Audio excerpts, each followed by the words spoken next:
बहुत पहले की बात है। एक राज्य में किशन नाम का एक आदमी रहता था। वो बड़ा ही लोभी किस्म का इंसान था। उसके घर एक दिन एक सन्यासी मेहमान आए। रात गपशप होने लगी।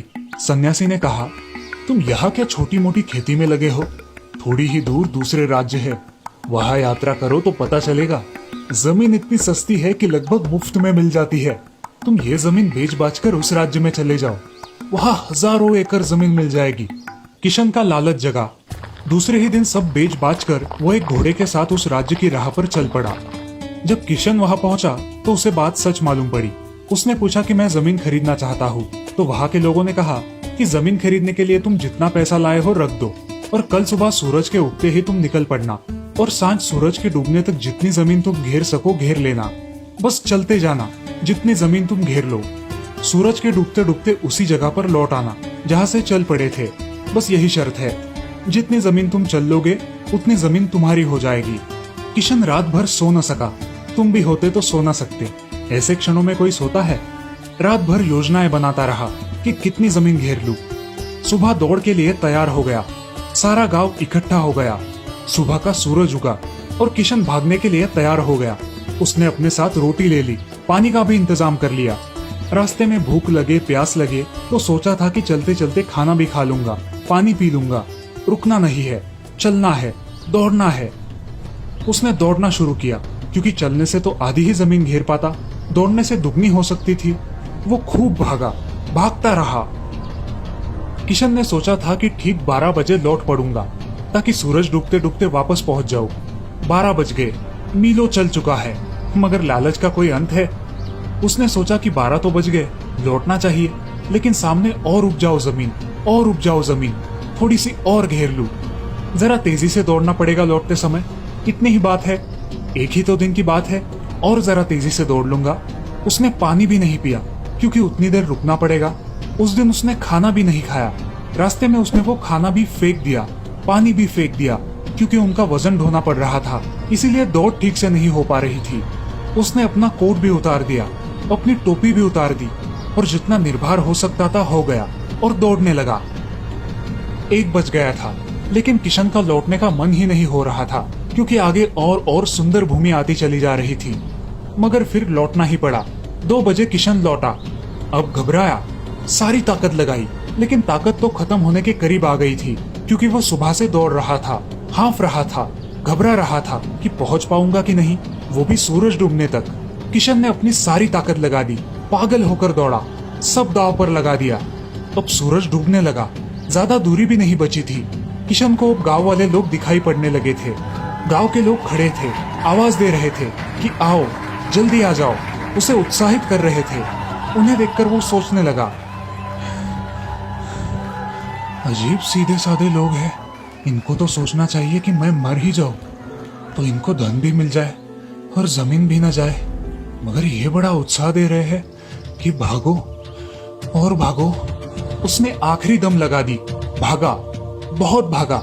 सूरज डूबने लगा, इधर सूरज डूब रहा है, उधर वो भाग रहा है। अब कुछ 5-7 गज की दूरी रह गई थी। वो अपने आप को घिसटने लगा। अब सूरज की आखिरी कोर क्षितिज पर रह गई थी।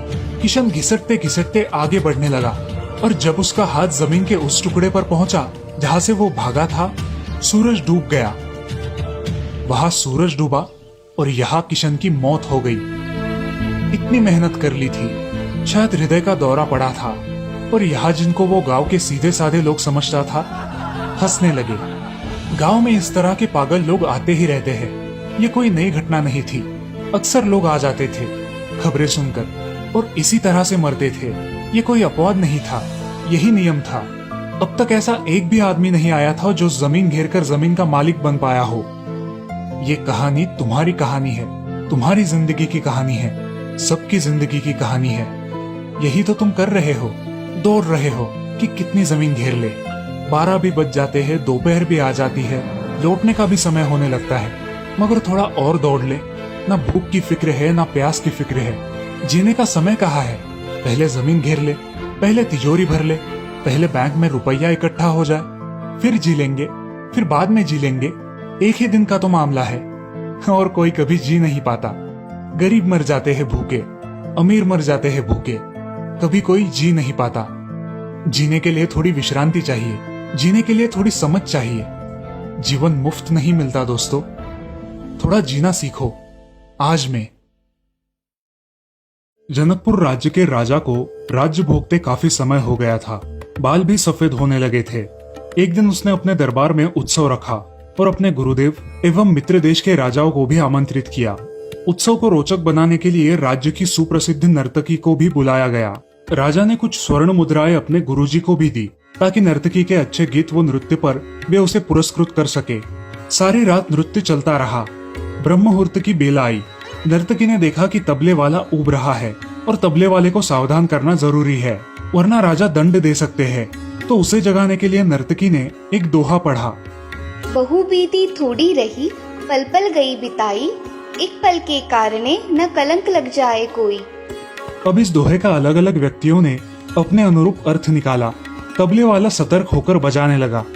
जब ये दोहा गुरुजी ने सुना, तब गुरुजी ने सारे मोहरे उस नर्तकी को अर्पण कर दिए।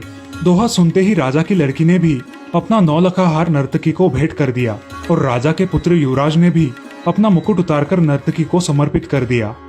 राजा बहुत ही अचंभित हो गया। सोचने लगा, रात भर से नृत्य चल रहा है, पर अचानक ये क्या हो गया। अचानक एक दोहे से सब अपनी मूल्यवान वस्तुएं बहुत खुश होकर नर्तकी को समर्पित कर रहे हैं। राजा सिंहासन से उठा और नर्तकी को बोला, सिर्फ एक दोहे द्वारा एक सामान्य नर्तिका होकर भी तुमने सबको लूट लिया।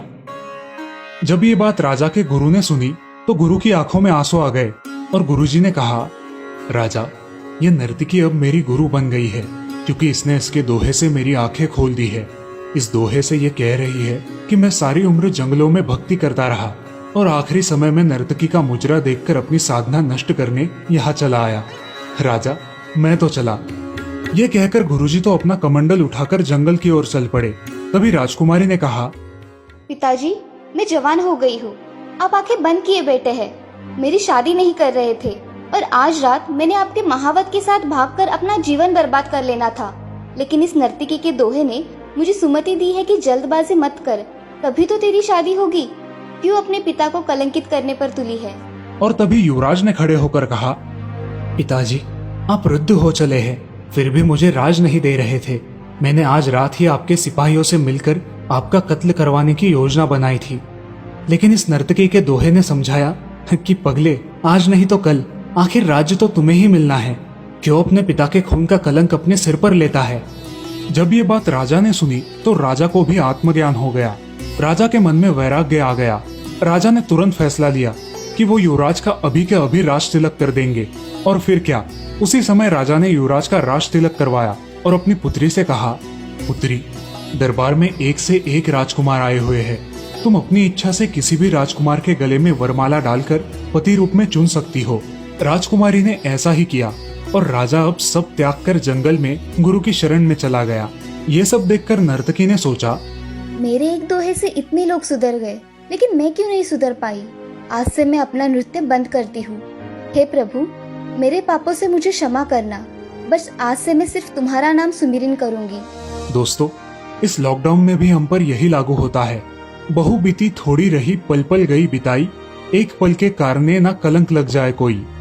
आज हम इस दोहे को यदि कोरोना को लेकर अपनी समीक्षा कर देखें तो हमने पिछले 4 महीनों से जो संयम बरता, परेशानियां झेली, ऐसा न हो कि अंतिम क्षण में एक छोटी सी भूल, हमारी लापरवाही हमारे साथ पूरे समाज को ले बैठे। आओ हम सब मिलकर कोरोना से संघर्ष करें, घर पर रहकर सुरक्षित रहे और सावधानियों का विशेष ध्यान रखें।